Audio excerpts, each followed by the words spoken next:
Today on the podcast, you're going to hear from Matt Paulson. Matt is the CEO and co-founder of MarketBeat.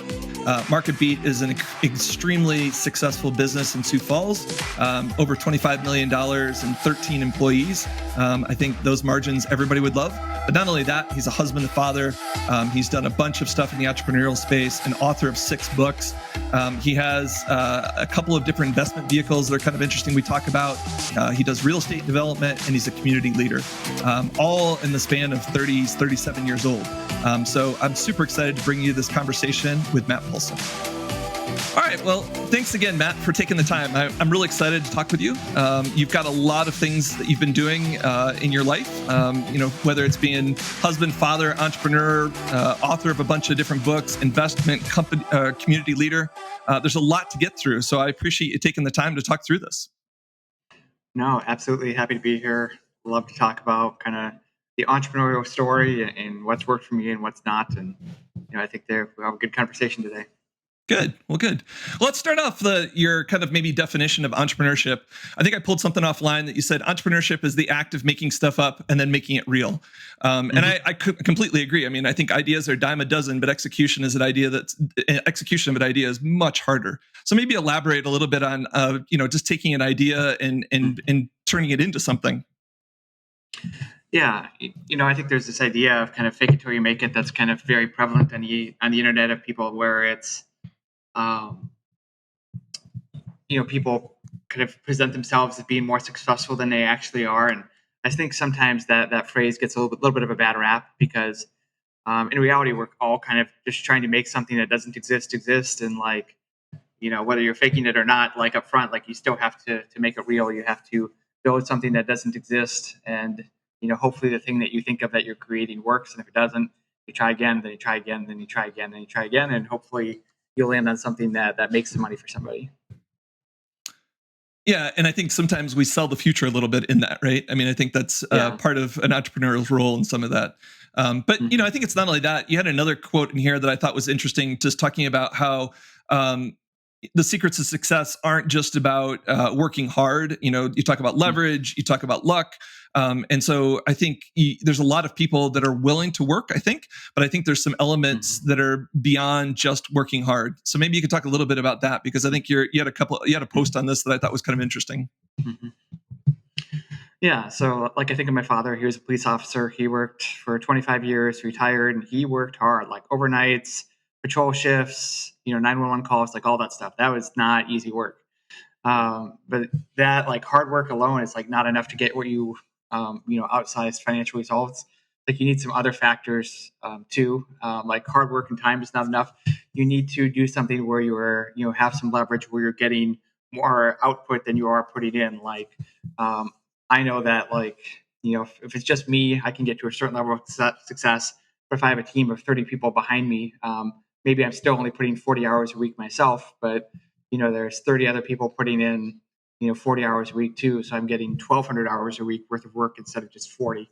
And then, I think luck plays a factor too. Like you have to be at the right place at the right time, or in the right industry at the right time. Like if I was going to start a personal finance blog today, it's probably not going to work, but it worked in 2006 because, blogging was hot back then and personal finance was a hot topic back then, and just a way that it isn't now. So you got to kind of hit the industry cycles at the right point. And, some of that's luck and some of it's just identifying the right opportunity.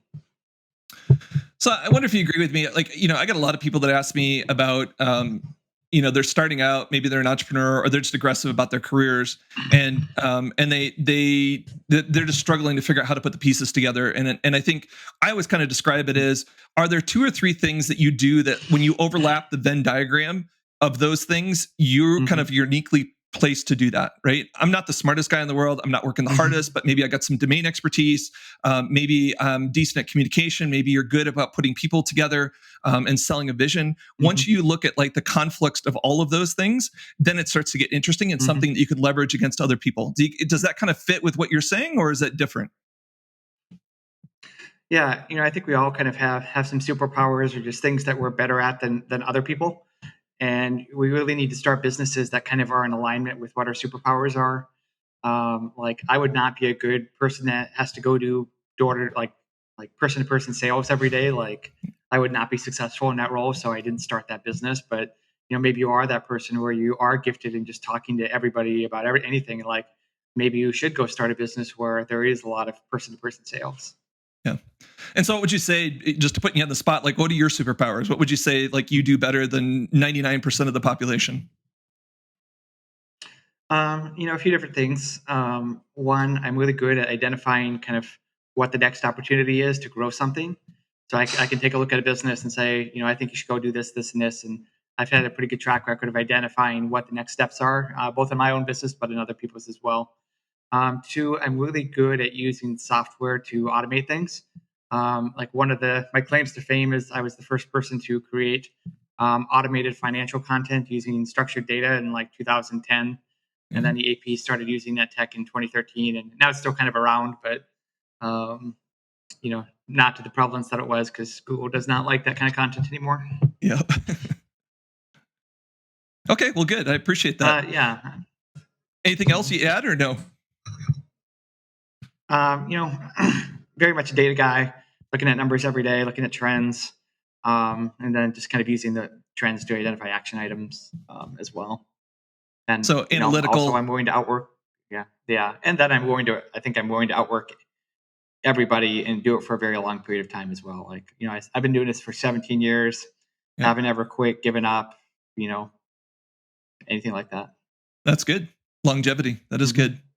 So maybe this leads us into kind of your entrepreneurial journey. I know that, MarketBeat wasn't the first thing you ended up doing.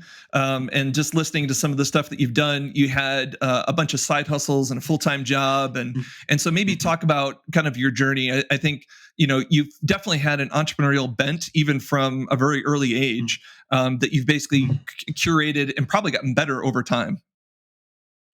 Yeah, so we were a family. We had some money, but not enough for anything extra growing up. So like, if I wanted something, I'd figure out how to get money to pay for it. And I was in elementary school. That meant collecting aluminum cans from kind of the local park and recycling them, or selling candy to my friends. And then in kind of middle school, high school, I kind of figured out some tech stuff where I was making websites about video games, specifically like SimCity 2000. Yeah. And then I'd put ads for free web hosting accounts on my sites. And, I had like a bunch of saved games and cheat codes and all that kind of stuff that people could play with. And, I was probably making 50, $100 a month doing that. There was one short period where like Amazon had a referral program that back in the day, you could get paid to do like for people to like search through Amazon from your site. And that made me like $1,000 like over a couple months. And so that was enough for me to buy a computer. So that was really cool. Got busy with high school, went to college, and kind of picked up a new idea when I was in college. Also, like in a place of like, yeah, I need some money. Job opportunities in Madison, South Dakota are pretty limited. Need some, a way to generate some cash. So I was doing some freelance writing online, and that led to me creating a personal finance site because I was writing personal finance content, and it was just getting posted to personal finance blogs. So I figured these people are making money off me somehow. I should be able to do that too. So made a site, and it kind of figured out the marketing for it back then, which was kind of all the social book marketing sites, kind of before social media was a thing, like dig.com and StumbleUpon and Reddit, a few others. Was able to get traffic to the site, was able to get some search rankings, able to get some like traffic from Google News and some places where maybe not everybody's looking. So that worked out pretty well. And so I had the one personal finance site, and then I thought, oh, I have one of these. What if I just had 4 more and paid other people to write on them? Then I had 5 of those sites. And then I thought, yeah, this is fun, but maybe I have some other topics too. So like I had a website where it was an audiobook directory, and then you would click through, and if you go to audible.com and you bought a book or signed up for the trial, I'd get $25. Did okay with that for a while. Had a press release distribution service. So I like found like a wholesale way to buy press releases, and then I would sell them for retail, like double the price. And then my whole strategy was just to cold email people that had submitted press releases to other places and said, hey, next time you want to book, buy a press release or post a press release, you should use our service. And that worked really well too. But that only got to a certain size. So this had been like 2013. I had just kind of quit my day job. I had a lot of different stuff going on. I was doing like web design for people. I had the audiobook site, the press release site, and then a little site called MarketBeat, but back then it had a different name. And what happened was MarketBeat really grew to be much larger than everything else combined. So I thought, well, this thing is really working. I should probably, focus on the main thing, which is, MarketBeat at the time. So I sold a lot of my other websites, or just shut them down. I stopped doing web design for people and focused all in on MarketBeat. And then the business doubled, I think, 2 or 3 years in a row. So that's kind of what got me to that 7-figure mark. And then, since then, like the model that was probably 2014 was our first 7-figure year. And the model really hasn't changed that much since then. We're still a media company, still selling subscriptions and generating advertising revenue. Just doing it at a much larger scale than we used to back then. This year we'll probably hit about 30 million in revenue, hopefully more next year. So it's scaled really big. We have 14, 15 employees now, probably another 15 people that are freelance writers, and it's just grown into be a great business. Yeah, so there's so many things in that I'm kind of interested in. Let's start with the focus part of it. So I don't think you're unusual in that you had a bunch of things that you were trying to figure out. Do you think that you, in hindsight, would you have done the exact same thing where you had to try a bunch of things to see which one of them actually worked and then double down and create focus on that? Or would you recommend, just having amazing focus right out of the bat because you think this is the best opportunity? What worked for me was trying a lot of different things. I think you need a certain personality type to do that. I think other people have kind of picked the one thing and been very successful at that too. For me, like I knew I had the skills, I just didn't really know how to apply them. So I wanted to try a lot of different markets to see where the opportunity was. Like I wasn't like married to investing or finance or like audiobooks or press releases or personal finance or SimCity 2000. Like I just wanted to find the market that had the biggest upside. And ultimately I was investing because there's 60 or 70 million people that own stock in the United States. We consider our universe to be like 10 to 15 million people. We have about 3.8 million of them on our list right now. So we're, pretty sizable market share of like the universe we think exists. And it's a pretty big market. So we're, the opportunity is there to, get to at least 50 million in revenue, maybe more. And from there, we can, expand into other categories or, do some vertical integration, certainly as well. So that was maybe the second piece to it is it seems like technology has really helped you scale. I mean, when you look at you're a pretty capital efficient business, when you think about just the revenue versus the number of employees, the margin's very good in it. How do you think that continues? Do you feel like, just looking at it, you can't be static. You have to be continuously reinventing and looking at what new technologies will help you scale. And so does like advancements in AI, other kind of API infrastructure pieces. There's a lot of different pieces here, and the industry is changing dramatically. Maybe the service that you provide to the external individual gets better over time, but really to stay relevant, you got to continue to invest in scale. And so maybe talk to me a little bit about how you think that's changing even in the last 6-12 months going forward. Yeah, I think when I started, there were a lot fewer kind of tools, websites out there. And, MarketBeat was really setting out to be a tool and information website. And over time, like, there's a lot of people that know how to write code, and there are all these APIs online from like NASDAQ Data Link and Intrinio and a bunch of other companies that just sell financial data. So now there's a bunch of websites like MarketBeat, but most of them don't have the reach we do. So we've kind of learned that our moat is our distribution and our reach and our audience. It's not the tools that we make. So we are shifting more in a direction of becoming a media company, because the value, like anybody can make the tools, the data is publicly accessible. Like there's no magic to that. Our value is having 3.8 million people and growing on our email list. Having great deliverability. Having multiple different media brands that we own and operate, and just being able to distribute financial content and at scale and generate attention at scale. Like we have some boutique financial newsletter publishers where we're sending them 2,000 new customers every single month, and like that's a pretty rare thing. So it's we've definitely moved away from like the tech and tools and towards like the media distribution, because we think that's where the mode is. And like, yeah, AI is going to change some stuff, and we've got a guy full time playing with AI tools to see what he can make for us, and maybe that'll be a competitive advantage. And like we're not sleeping on it, but also like I don't think it's going to change the world. In the time period a lot of people think it is.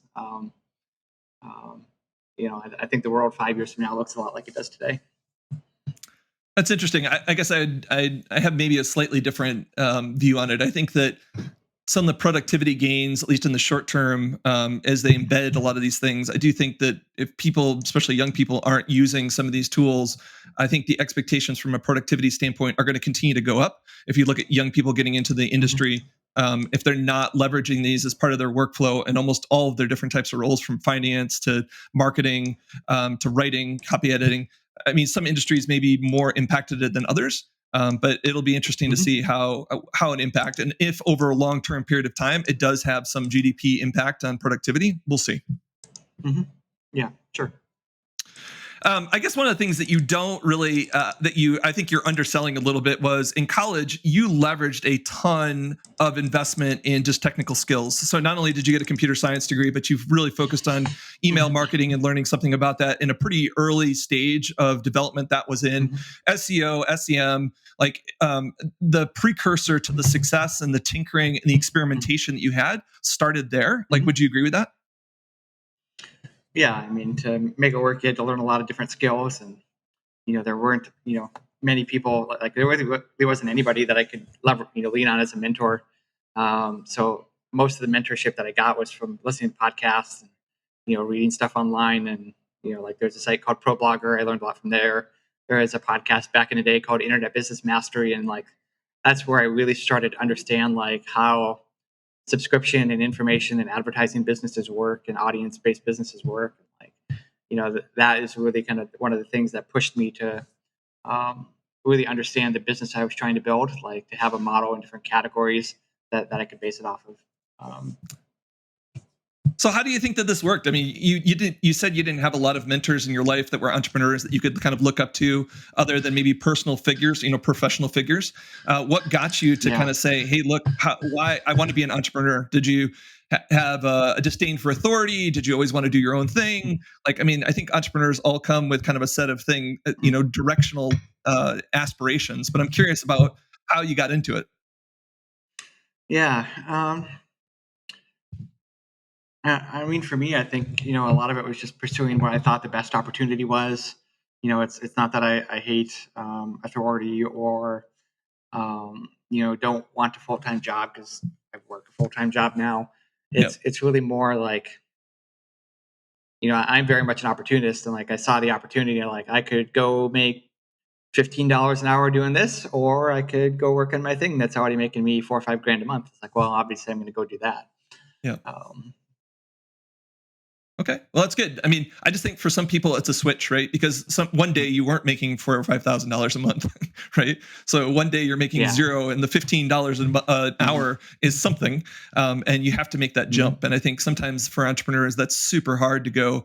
I don't love my job, but it's stable. There's benefits versus I'm going to go try something and jump and do something else that has lower safety net. Other than you can always come back and get that job probably, or something gets similar. Yeah.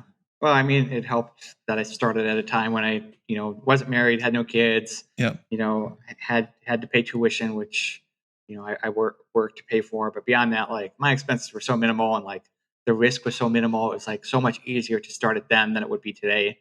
Now that I'm, married and have 2 kids and house mortgages. And all that stuff. Yeah, exactly. The last one I had in this section was just talking about the difference between B2B versus B2C.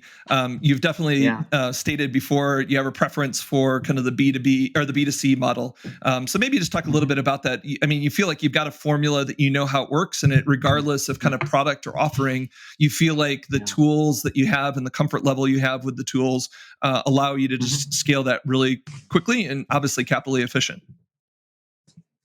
Yeah, so I am on the board of 2 B2B SaaS companies. One is called Prismatic that Mike Wazirka leads, and then another one called Pitchy out of Des Moines that Ryan Gearhardy runs. And I see just the amount of work they have to do for sales in terms of like, you have to have a fully built out product before you can even sell it. And then you have to go pound the pavement of like going to conferences and meeting with people or doing cold outreach on LinkedIn, and just working really, really hard to get a customer. And granted, those customers are very sticky, like once they show up, but like, I don't need a team of salespeople to generate revenue. I need an ad campaign that works, or organic traffic, and then a way to monetize them, whether it's ads around my website or something I sell with the landing page and the checkout page.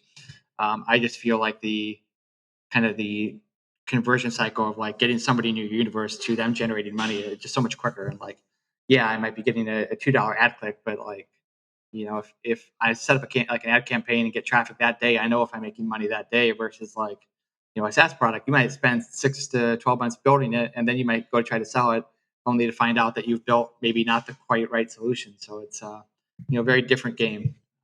It is a different game. The game I'm playing. Yeah, that's good. Mm-hmm. How do you think about churn though? And churn in those two models is very, very different.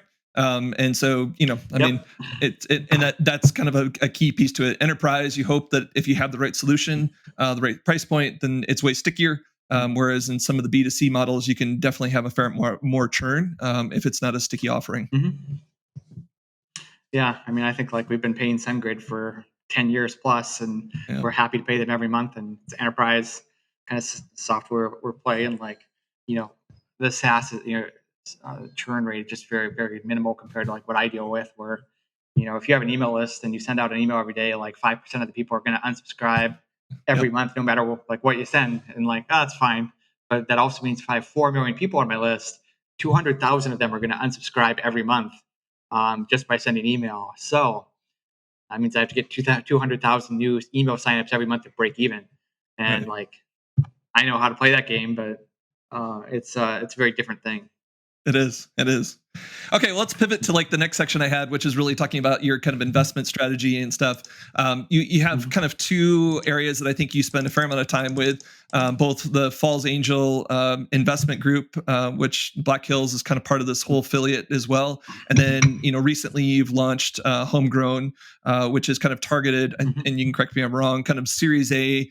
You've raised about $17 million to look at deals in that. And so, I think this idea of saying I've made some money, I have some ideas of what makes a good entrepreneur and what makes a good opportunity. Now you're kind of putting it in kind of pre-seed opportunities as well as post-revenue opportunities. So maybe just talk about some of your thought process and strategy about putting your money back into the to the ecosystem for entrepreneurs. Yeah, I do it primarily because I enjoy it. I think with Homegrown, we have a good opportunity to do something that isn't really being done well in the state or in the region. I got kind of connected with Falls Angel Fund. Tim and Tom tried to launch it in 2015, kind of a false start, didn't really go anywhere. 2016, we were able to get enough momentum to get it off the ground, and they asked me if I wanted to be the chair of the fund, and I was too dumb to say no.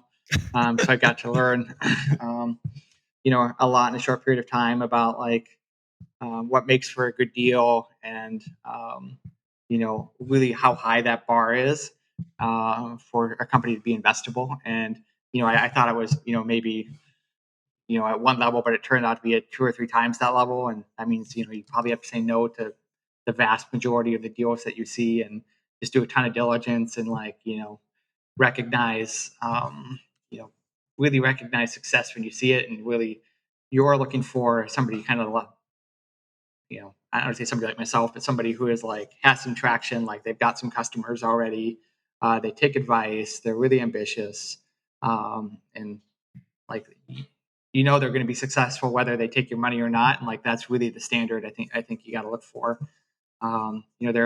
We see just a lot of marginal deals at the angel fund level, and it's tempting to write somebody a check because they're local, or because you know them, or because you just want to help somebody out. But typically when you invest for those reasons, you end up losing all your money, and then the business doesn't work anyway, so you didn't really help them out at all.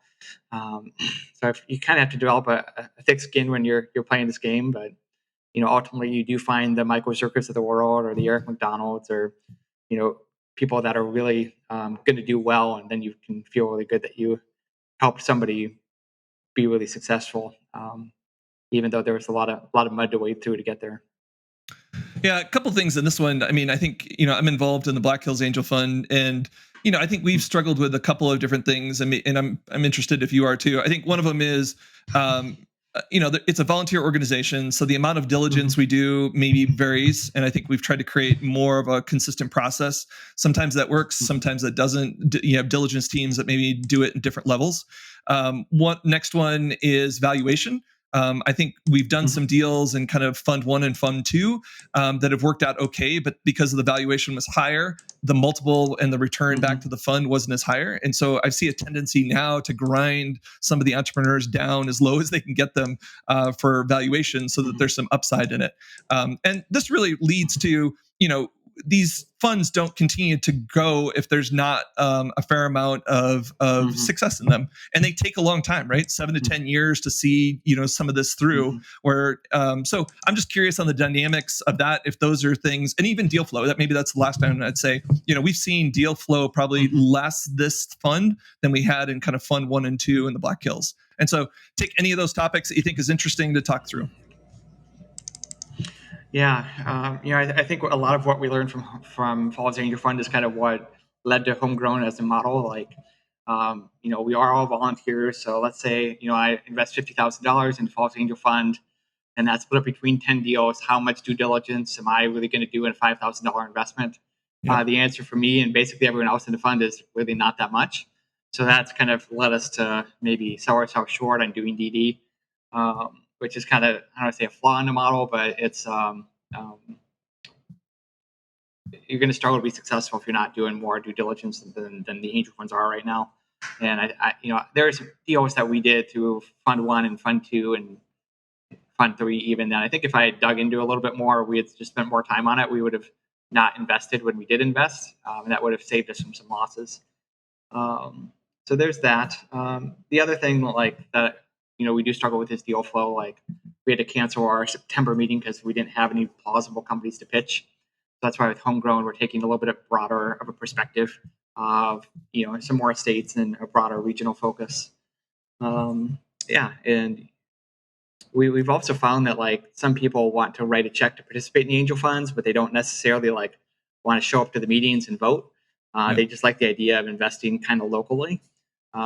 So that's kind of why Homegrown is kind of a more traditional GPLP model. It's because people do want exposure to this asset class that's kind of hard to get decent exposure to, but they don't necessarily want to show up and vote and spend a bunch of time on it either. So that's kind of led us to the model that we have today with Homegrown.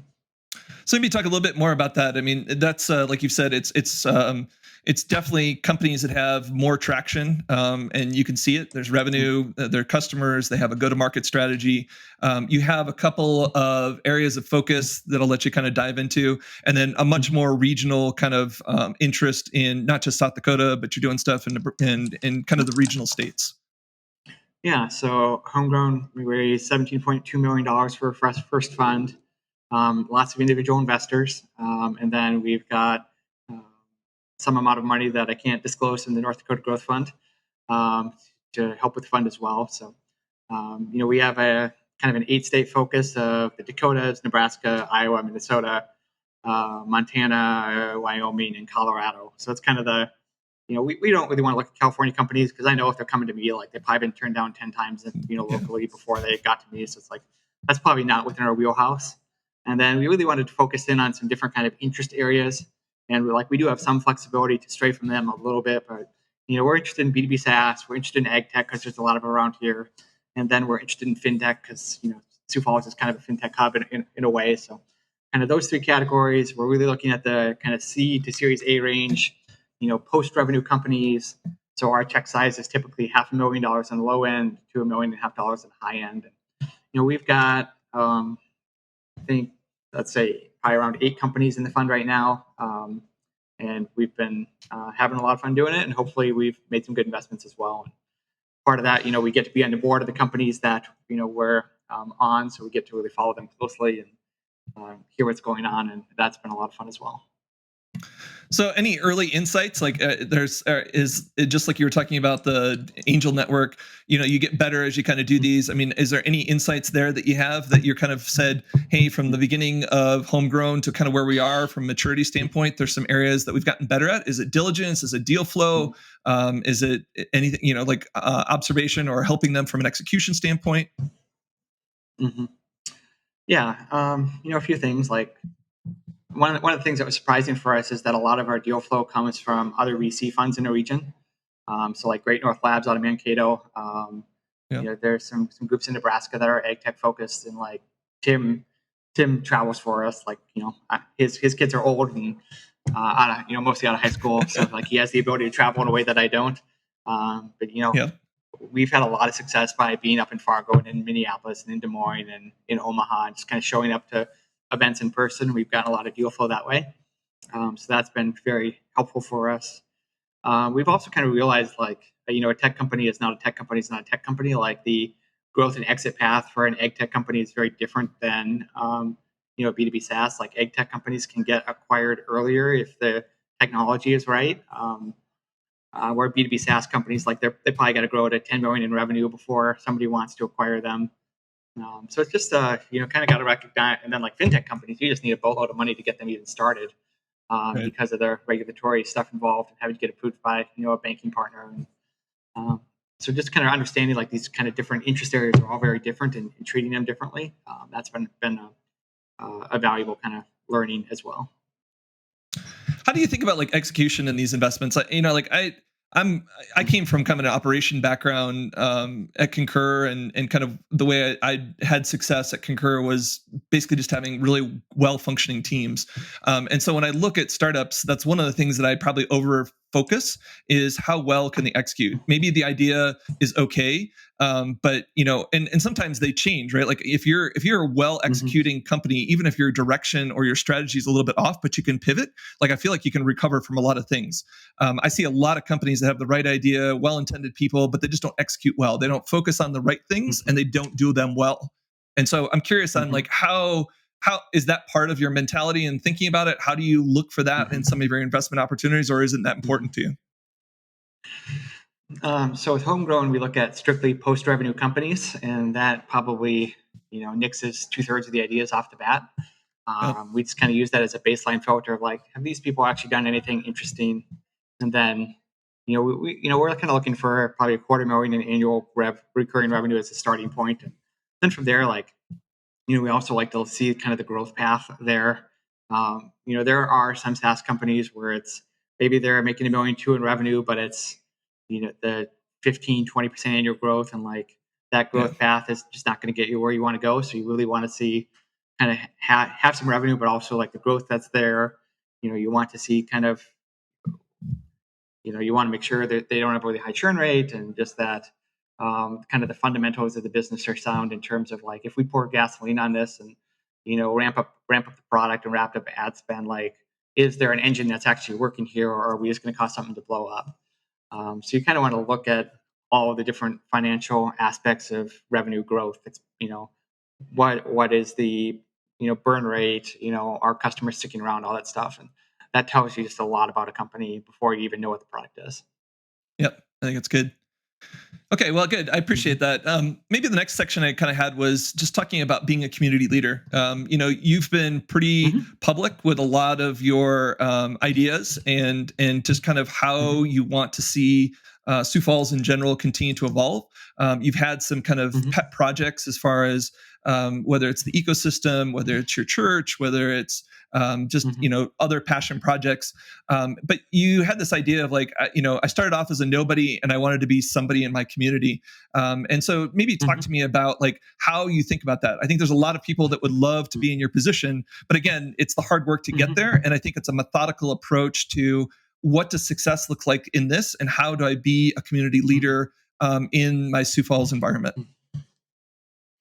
Yeah. 10 years ago, I went to my first Innovation Expo, and that was really the first business event that I went to in Sioux Falls. Like, yeah, I was involved with my church, but beyond that, like, wasn't kind of in the Chamber of Commerce or the ZO Center or SDTBC back then, like any of those universes. Like nobody really knew who I was, and I thought, I not really enjoying working at home by myself and not ever talking to anybody. Like, I should go see if there are any other entrepreneurs out there, and I went looking, and did find some of them, and had fun, and with like 1 million cups, we did that for several years. Got involved with the ZO Center for Entrepreneurship, and you really just wanted to make some opportunities that didn't really exist. And I always struggle with nonprofits because I feel like they think things are harder than they actually are, or just can't get something done that seems like you should be able to get this done. So every now and then it's like with Startup Sioux Falls, like the challenge was I wanted the Zero Center to be that, and they just weren't ready to be that. So I said, fine, I'm going to go start it on my own. And I did go start it on my own and use my own money and resources to do it, and created the organization I thought the community needed. And then once it was built, people in the community generally agreed with that idea, and it's like, yes, this is what we need. But we probably can't have two organizations doing the same thing. And the Zero Center was the one that got funding from Forward Sioux Falls and the city and all that. So I thought, okay. And essentially the way it worked out was that the organizations merged and just became Startup Sioux Falls and became the thing that I kind of knew it needed to be. But I didn't think at the time I could do it from within the system. So I kind of had to go rogue a little bit, do my own thing, and then show people yes, this is what we actually need. And then that is the direction the community ultimately went. Well, I think it's good. I think, and so maybe I'm going to dig a little bit deeper into this one, because I feel some of the same kind of thing where it's like, I think that bluntly, if you're not an entrepreneur and you're trying to solve this or help this ecosystem, there's a lot of well-intended people that maybe are community leaders, business leaders, or people in government, and I don't think they understand exactly what that is. And so I think you can have conversations with them to try to shape it, but in sometimes this is better to go create it, and then basically if you have success, then they say, okay, I'm on board. And so I don't know if that's been part of what you're saying, but I do think that there's something about if you haven't started and run a business, then and you're trying to teach other people how to do that, it's super hard. Yeah, the classic kind of book on startup ecosystems is Startup Communities by Brad Feld, and one of the key points in that book is that startup communities have to be founder led, because it's really only startup founders that understand what startups need to be successful, and people that work in government or in education or nonprofits, unless they have done it themselves, they don't recognize okay, here is the type of help that you need. Unlike with the Zero Center for many years, this product offering was flexible office space, and having cheap office space is not going to get you product market fit. It's just not. Talking to customers is honing your product, understanding your marketing strategies, and that's kind of the direction of I have really pushed kind of our startup ecosystem is let's be a very programming services rich type community where we are helping people identify how they're going to get customers, what they're going to sell, what they're going to charge, and really kind of the core stuff that you need to be a business, the office space and different accounting services or other things that you could offer to founders. Those are all secondary things to having customers and something to sell them, and a repeatable process to sell them. Those are the things we need to focus on. So I've always kind of focused on, okay, let's do stuff that will help founders identify kind of each other and maybe do partnerships and start businesses together, help them generate sales, help them kind of do product market fit stuff. So that's why we've kind of focused on co-starters over the last few years. And I didn't bring that to Sioux Falls, but definitely a big advocate for it, and stuff like that. So we've really shifted Sioux Falls as a community has, and I think we've moved in a pretty good direction. Yeah. So what I hear you saying is a lot of programming, which is basically giving entrepreneurs the skills to figure out, your first couple of customers. There's a bunch of things in that category that I think, but I guess one of the questions I have for that is, I think directionally it's totally right, but the difference between a software business to a non-software business to a material science business, some of the concepts are the same, but do you dilute some of the programming to really help them? And so that's one of the things that I guess we're faced with here is the Wildfire Labs model is just software. And so you can make it and tailor kind of the programming very specifically to it. Does it get diluted as you basically try to make it for a bunch of different industries? It does, and it kind of gets diluted by design. One of the learnings that I had when the Zero Center was a thing was that if you're going to build a tech-focused ecosystem organization, you have to have the population that supports it, and that's not 250,000 people in a metro. It's probably 2 million people. So if you don't have enough people, you're not going to have the businesses to if you have one fundable tech startup every year, that's not a big enough universe to have an ecosystem organization around. So you either need to broaden your geographic reach, is what you guys are doing and what Homegrown Capital is doing, or you need to say, okay, we are going to serve as many types of businesses in Sioux Falls that we can.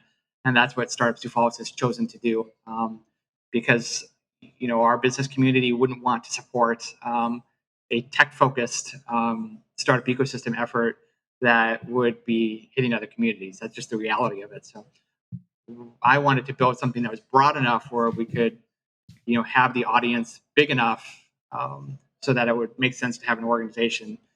So a lot of our product offerings through Startup Sioux Falls are pretty broad, but then we try to match people up with mentors based off experience. So somebody has a software business, maybe they get hooked up with me. If they've got a food truck, maybe they get hooked up with a restaurant owner, and that's worked out pretty well for us. That's good. So where does this go from a scale perspective, right? If it doesn't really have, the whole state's less than 1 million people. We're growing, a lot of the larger cities in South Dakota are doing fine from a growth perspective. But do we ever get to a point where we actually have a really robust startup ecosystem just because we're lacking numbers? I don't know the answer to that.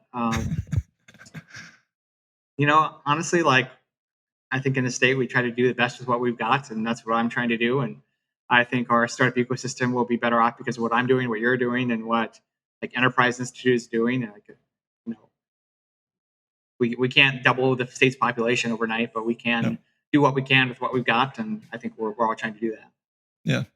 Yeah, it's a hard problem. And it's like I've read quite a bit and talked with Brad Feld a little bit about just his book. And one of the things that he said that I thought was kind of interesting was he wrote that book in hindsight. So basically he had the success in Boulder, and then basically he rewrote it. He wrote the book because somebody asked him to do it, and he kind of cherry picked a lot of pieces that kind of fit in.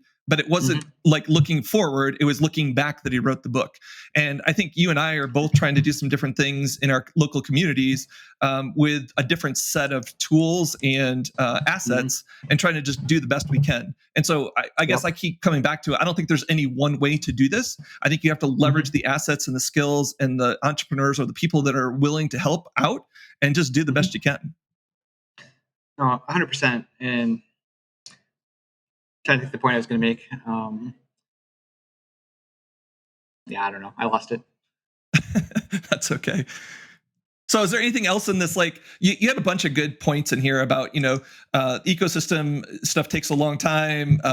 People turn over. The reval is, and it just takes time for these people to do it. You're giving the same presentations over and over, hoping that somebody basically takes this and runs with it. I thought there was some really good insight in this post that you did. I think this was on LinkedIn, maybe 3 or 4 months ago. But I thought it encapsulated a lot of the problems as well as the opportunities that we have in the state.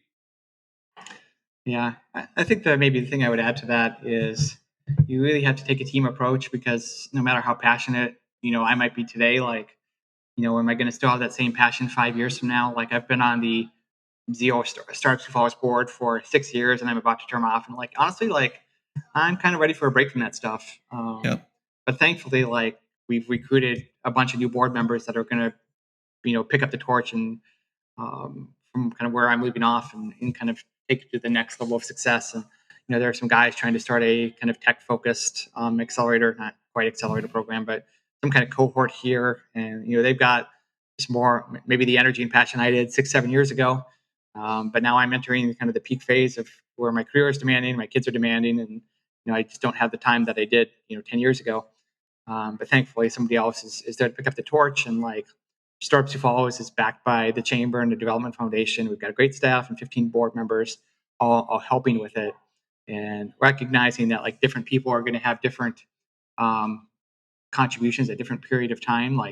That creates some real sustainability with an organization like Startup Sioux Falls.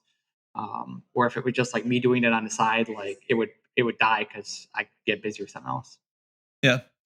Do you feel like your role in a lot of cases is figuring out the North Star? Like you talked about, the difference between Zeal and kind of Startup Sioux Falls. You saw a different model. And so basically you used your own money, but then you basically laid out a charter to go do that. And then people kind of fit in once they got bought in. And I think sometimes that is your role, right? Where it's saying, if you think something's off, then basically your ability to kind of shape it and drive to a new North Star and then operationalize it as more people want to come in. No, I think that's a great way to put it. With a lot of the organizations that I'm involved with or have been involved with over the years, often there is a need for reinvention. Like I was on the board for Sioux Falls Seminary, and that was an in-person theological seminary in Sioux Falls, South Dakota. And kind of the operational model of seminaries have changed dramatically in the last 10 years because they've recognized they need to really cut their tuition costs and take more of a national focus and more of a not like a remote learning focus. Because reality is people are everywhere. They want to be everywhere. People are doing seminary like while they have jobs these days. They're not going to um, go like be a full-time seminary student and do nothing else. And so I've been able, over 8 years, I've been able to help that organization really transform itself. And granted, I was a very small part of it, but we kind of recognize like this is what seminary needs to be in the future. Let's go build that. And just having a group of business people like saying, yeah, I think this can actually work, was really helpful to the room full of pastors that were very unsure of like the economic model and whether or not it was going to work. Yeah, no, that's good. That's good. I think that transformation gets leveraged in a bunch of different ways. My last question on this section was if you, this is going back to the startup environment, if you had a chance to do it all again, given what you've known for like the last 8 years, 10 years, and the money that you've given, is there a different model that you would have basically generated or focused on? Or do you feel like you just had to go through these steps because that's how you had to lead change? Yeah. I mean, I think honestly, if I found myself in the same, like if I found myself transported back 10 years, like I probably wouldn't do any of it. Not because I didn't enjoy doing it, just because like I've done that. Don't want to do it again. It was a lot of work. Yeah. I mean, I don't know what advice I would give myself 10 years ago because it was so much like trying stuff, see what works, see where the demand is, see where the gaps are, and, try to fill those gaps. And um, I don't think there was any magic to it. Well, maybe I guess maybe not to put words in your mouth, but I think about it from my perspective. I think getting to the programming side of this took me a while to understand what entrepreneurs really needed, and so I think I would have spent more time earlier in my kind of career trying to shape some of this on. I tried to use my consulting as an example of saying I just came out of 20 years in a corporate environment. I was trying to take the Lego pieces apart and figure out what did I actually learn that could be applied to being a startup. I had been a founder multiple times early on in my career, and I was trying to connect the dots. And really, it was the value of programming that I think was the part that was missing for a lot of these folks. That like, if I had learned that earlier, I think I would have probably had more success if I built around that earlier. So that would be my insight on that same thing where, over the last 7 years is what I've been doing. If I had focused on this earlier, I probably would have moved more of these companies forward faster.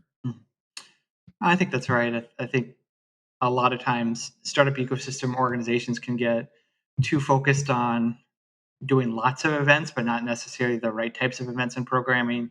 I look up at our friends at Emerging Prairie in Fargo, and they do a great job in a lot of things, but man, they have a lot of events. And I really sometimes wonder, like, what do you get for all of these? Yeah. And like, what business results are you creating as a result of it? And with Startup Sioux Falls, like we don't have the staff that they do. So we have really tried to take a focused approach on, we're going to make sure we have a good accelerator program. We're going to try to have a good 201 program for after that. And we are going to do some events, but they are going to be for a specific purpose and a specific outcome. And we're not going to do a ton of meetup groups and just extra stuff that maybe doesn't move the needle.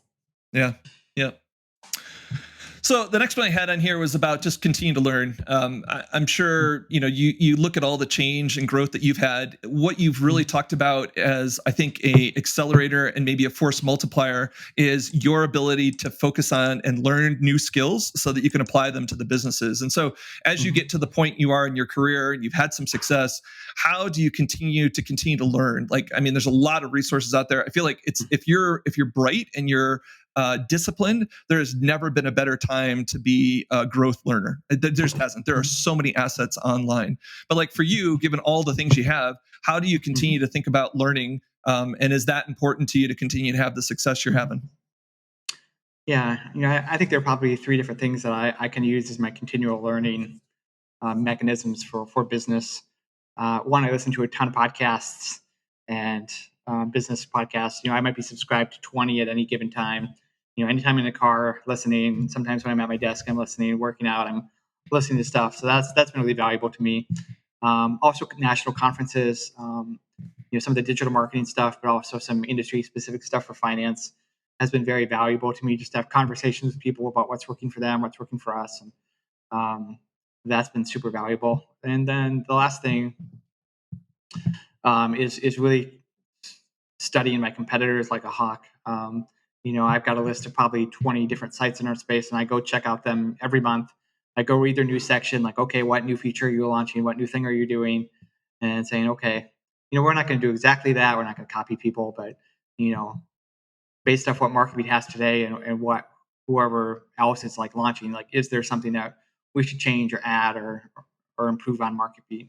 That's been super valuable as well. That's good. Any, if you had to pick 2 or 3 of your favorite podcasts right now, what would they be? Ooh, good question. I'm a big fan of Alex Hormozi's stuff. So his The Game podcast, I'm a fan of that. There's a guy named Roland Frazier and Ryan Dice who have a podcast called Business Lunch. Also a fan of that. And like every good VC, I am a fan of the All In podcast as well. Yeah. I think all of those are good. The founders one I really enjoy. I think just reviewing these books that he reads on different founders. I think it's just interesting to listen to some of the commonalities of some of these people, and he just goes deep. David Sienna that does a nice job on that one too. Yeah, no, I've enjoyed that one as well. David Senra's. I really like the. He takes some pretty deep cuts with his people that he looks, and you get to hear stories there that you just don't hear elsewhere. Right. Yeah, it's good.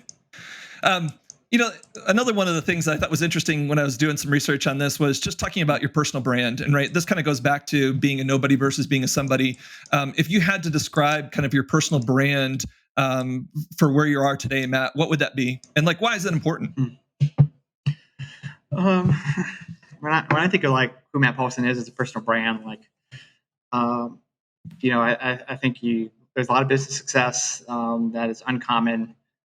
Person who gets things done, person that's working for the good of community, person that's working for the good of his church, but also somebody who is pretty well balanced and is there for his kids and not working crazy hours. So those are the kind of things that I think of. I think having a personal brand is really important because money only gets you so far in trying to get things done. You need to have relationships. You need to have a reputation. You need to have a brand. So, we just put up a big mural in downtown Sioux Falls on a city building. And the money was part of it, but it was also the relationship with the mayor and with the artists. The city had tried 2 times before to do that mural and failed. So when the conversation came up a 3rd time, it's like, okay, I think we can do this, but I think we need to do it this way, this way, and this way. And the city was like, yeah, I think you're right. If you want to get things done in the city, you have to have relationships, you have to have a reputation and a brand. And I think I've been able to do that pretty successfully. So talk to me about I 100% agree with you. The question is going from those behaviors that you value to people's perception of that's who you are. So is there marketing in that? Is it just doing the right things over time and that happens? Is it a combination of both? I mean, your public persona certainly helps that, right? You basically have a set of these themes. You certainly can reinforce when good behaviors happen. And so that certainly helps it. But if you think about somebody who's young in their career and they're trying to figure this out and they're saying, yeah, that'd be great. If I had business success and I have this money and I could do this and I could pick my pet projects, they'd be like, that'd be easy. But it's not that, right? Well, it's a lot of consistency in it. And then there is some aspect of marketing to it. Yeah, there's definitely a content marketing aspect of it in terms of, I publish a quarterly update. I'm tweeting all the time, posting on LinkedIn all the time, Facebook all the time. And, it's not like there's a whole lot of thought behind every tweet. It's just, I have a conversation that makes me think about something and then I post about it. And over a long enough period of time that kind of creates this reputation about, how I think and what I believe and, what I value. And I think now I've got a good cadence of content and I've tried a whole bunch of stuff that didn't work. Had a podcast where I answered people's business questions on video. That didn't really go anywhere. I used to do a ton of blog posts, but the blog posts weren't really aligned with the types, the brand I was trying to build. And I actually wrote 6 books over a 3-year period, and that also didn't get me where I was trying to go. And ultimately, what I kind of realized is that the thing that really will build your personal brand is like having the uncommon success versus just talking about your success. Like MarketBeat has really crushed it, and that's been more useful to my personal brand than any of the content I've produced. I mean, there is definitely some value to the content, but it's only a piece of it. Yeah. And so do you think that you had these themes and then basically content kind of reinforced it? Or do you feel like you just kept on building content that then had themes? I think there are some personal themes in my life and my business and the philanthropic work we do of, being innovative and doing cool new things and doing things that are fun and doing things that, benefit, lots of people at once and, not just a small group. And then like we do the things and then we create content around it. And that has really reinforced my personal brand of, who I am and what I'm all about. Yeah, that's good. And I think a big part of this is your passion about giving back, right? We've already talked about, what you've done in certainly the startup environment by giving back and basically putting your money to work to basically further entrepreneurship in your region, at your college. You've talked about trying to find a more permanent long-term solution for your church. How does this kind of fit into this? I mean, are these basically just areas of passion for you that you and your wife think these are important aspects that will enrich kind of the variety and the quality of life in Sioux Falls, and then you do it. And so that's one. The second piece to it is you see people that get more invested in giving money away, they start getting into more themed, right? Where they're saying, I want to solve a large problem versus a handful of these smaller problems. And so I don't know if you're thinking about that way or just how you think about giving back. Yeah. I've got more money than I ever need. So it's really easy to give away money when you're not going to miss it. But I kind of think of my giving as like, I'm a venture capitalist, like when I'm investing in a business, but I'm also a venture capitalist when I'm investing in a nonprofit. Like I see maybe a need in the community that I want to exist. And I go find the people who are best equipped to get that done and say, okay, what would it take to go do X, Y, and Z? And let's see if we can do it. So like with Startup Sioux Falls, like we gave them $1 million to build their new downtown facility and like got it done. We're doing a project with the Washington Pavilion. Like my kids like to go there and their science museum needs some updating. So I went and talked to those guys and said, okay, we would love to redo this part of the science museum. How much? And came up with a plan. And that's kind of how I think about things. It's identify something that would be cool and beneficial to everybody or a lot of people. For the community, and then think, okay, who kind of in that nonprofit philanthropy space is best equipped to do that, and then go make the deal happen, just in the same way you would a VC deal. So do you feel like there's always that good accountability drive, sense of urgency, or do you feel like you have to put people or help them see that? Because I think there's a huge difference. Like I did a bunch of work with Love Inc. My wife and I did over the last 7 years, and the difference between being in a corporate business environment versus being in a nonprofit, and we were trying to build a commercial entity ministry within it was super challenging. And I think it was just difference in opinions and a difference in approach. Not that it's right or wrong, but it was just different. And so if you use that same analogy of VC, especially in a nonprofit environment, what's the translation there? Because it's not always one-to-one. Yeah. There's definitely a different pace and different kind of understanding of how businesses work versus nonprofits, and even like big businesses and small businesses are very, very different things.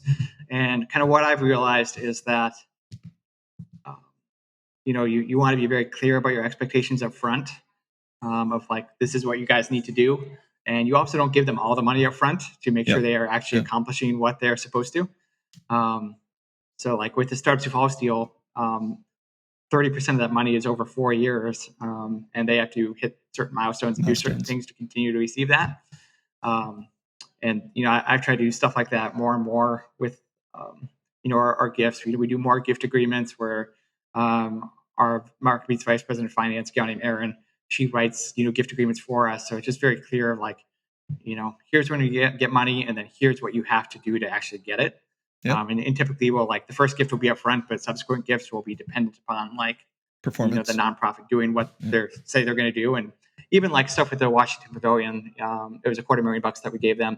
And the thought process of that is like, we love the organization, love what they're doing. we're going to make an initial gift, and then if they do a good job with that, then maybe there's another one after that. That's kind of how we think about it. We make smaller gifts, and if they do well with it, maybe that leads to bigger gifts over time. Yeah, no, that's good. That's good. Well, kind of wrapping up, I got a couple more questions for you and then we'll finish up here. But what does success look like for you for, 15, 20 years down the road? I mean, you've had probably more success than you probably thought you would, or at least, like I'm in that boat where it's like, I never thought that this would happen. But like now, where does it go? You're relatively young. I think you're in your late 30s, 36, 37, something like that. And like, what does the next 15 to 20 years look like for you as far as success is defined? Yeah. So I don't want to sell MarketBeat. I love running it. Yeah. I want to keep running it. I feel like I'm doing what I was meant to do. So I just kind of want to keep riding the train as long as it goes. Yeah. And I think there's still a big growth path for MarketBeat. I would love to get the company to 100 million a year someday. With a relatively small team in the grand scheme of things, maybe like 50 people. I think that'd be really cool to do. That'd be great. Yeah. And I'm probably just going to do a lot more of the same crap I'm doing now. I would love to see Sioux Falls have a giant aquarium. Like I want to see that happen at some point, and just some different ideas of community stuff. Where like, oh, Sioux Falls doesn't have one of these. What would it take to go build one of them? And they're not always my idea, but sometimes there's ideas that I can get behind. Like there's an anti-human trafficking organization in town that we've given to before, and they've got a new project coming up, and we'll try to help them as much as we can with that, and different things like that. Where it's like, yeah, that would be really good if that existed in Sioux Falls, and like, sometimes it's just me writing a check, sometimes it's me helping like find other people write checks, or me being involved in kind of the planning of the project. But like, I just want to do a lot more of that stuff because it's good for everybody, and they're a lot of fun to do. Yeah, well, that's good. I think somebody listening to this podcast would say, dude, you have a ton of stuff going on. Some of the things we haven't even talked about. You got your core business, you got investing, we didn't talk about real estate, you got your family, your church, and just trying to find balance in all of that. And I think you kind of talked about, you set some kind of governance on, I don't want to work more than 45 hours a week. And so that I do have time, and I'm a good husband, and I'm a good, I spend quality time with my kids. How do you think about time management and all of that? Because it seems like you have a lot of balls rolling, you're successful doing it, but there's probably no key to success in the time management side, but I think we all face that problem. Yeah, the couple of things that work well in my favor is on the VC side. Tim is really the day-to-day guy of Homegrown Capital. That's a 5 to 10 hour a week project for me. And then on the real estate side, Kevin Tupi is the kind of day-to-day general partner. I'm a GP from an investment standpoint, but he and his team does all the work. So it's really not that much work for me to have a big real estate portfolio in Sioux Falls. Kind of found the right partner at the right time, and that's been a great relationship. On a couple boards that takes some time, but I try to squeeze as much of it into the 8 to 5 that I can, and then from 5 to bedtime, I'm at home. I'm present with my kids. The other thing I've kind of had to be ruthless about over the years is I do not go to evening events like at all. I really try to avoid them because I could go to all sorts of different events, 2-3 nights a week. And it's like, yeah, I'm just not going to do that because my kids are going to be little once. And once they're not little anymore, they probably won't care if I'm around. But as long as they care that I'm around, I'm going to be around. So like, we don't do a lot on weekends either. I'm typically like taking my kids somewhere, doing something that they want to do, like going to a trampoline park or the kids museum, or, our daughter loves to go to Target, take her to Target, stuff like that, where I'm just there for the kids. And that's me. So I have to say no to a lot of things to prioritize that, but it's good to understand your priorities and really not let other people set them for you. Yeah, I think there was a couple things in there that I think are really good. One of them is people. I think like I would say having quality people that you trust help you really drive those areas. That's super important, man. I think sometimes people don't make the time and investment to figure out what those people are. They want to control everything, and therefore they just run out of bandwidth. That's one. I think creating some of those artificial boundaries or real boundaries around, hey, I'm going to be home at 5 and I'm not doing anything in the evenings, I think creates a lot more discipline. And then people just know that they know that that's important to you. And then they, and you do have to say no. And maybe that's the third one is the takeaway on that. Cause I think it's okay to say no on things that just don't fit with your priorities. And I think as being as public as you are, I'm sure you get a lot of asks. And, I think you have to make some choices because we can always make more money. We just can't make more time. Yep. 100%. we get asked to give to something different about every other day. So we've had to develop a process that's not me evaluating every request to go through stuff. Get asked to be on different boards, help different people with maybe a political campaign or just, get behind, support something in the community. And you got to be really, I've recognized that bar is pretty high for me to say yes. And if I'm not excited about it, I know I'm not going to put time into it. So I just had to learn to say no a lot. Maybe the last piece on that is, do you use the filter? I guess I use the filter of, am I really going to add a lot of value? Right. I think people look at it and say, I just want you on my board. I want you to participate because you have either the clout in town or you have the success. But at the end of the day, there's something that you bring to the table that if you can't exercise that in a pretty efficient way, like it's not a great use of your time. Yeah, I think if there's like a volunteer role that just anybody could do, that's probably not me. Like our team does some volunteer stuff, and they tend to be kind of go make a meal at the banquet or go help. Like they did something on Sunday with an animal rescue, and it's like, well, my volunteer time should really go to stuff that I'm kind of uniquely equipped to do, and if it's not that, I typically don't do it. Yeah. Well, good, Matt. Last question for you. What's the kindest thing anybody's ever done for you? Ooh, good question. I think during college, there were some professors that kind of took me under their wing and gave me way more time than they should. So just shout out to Josh Pauli, Wayne Pauli, the late Wayne Pauli, Dr. Tom Halverson, and then the late Dr. Steve Graham as well. Those guys gave me way more time than they should and gave me opportunities. And they gave me a job, actually. So just that those guys did a lot and really appreciate them. So what did they do in particular? Was it just opening your eyes to the industry? Was it like helping you kind of see things? Was it just investing in you as an individual? Or was it a combination of all of the above? Well, they had started an agency called Logic Lizard, so they gave me a job for one. Okay. Two, they gave me way too much time of me wander into their office without an appointment and talk to them for an hour. If I'm a professor, I don't know if that's what I'd want to do all day, every day, but they gave me their time. And I'm pretty sure one of them, I got a tech fellowship with the university, which was a really good deal back in the day. So I'm pretty sure they made sure that I got in and just stuff like that. So really appreciate those guys. That's good. That's good. It's just amazing some of those people that were foundational in your life and just the impact they had. So that's awesome. So, well, Matt, I'll wrap this up. You've given me a little bit over an hour of your time. I greatly appreciate it. I think there's a lot of nuggets, and it's just it's an awesome kind of journey through all of the success and stuff that you had, and I think a great example for other entrepreneurs out there. So thanks for taking the time. Yeah, happy to be here. Thanks, Todd. Okay. Yeah.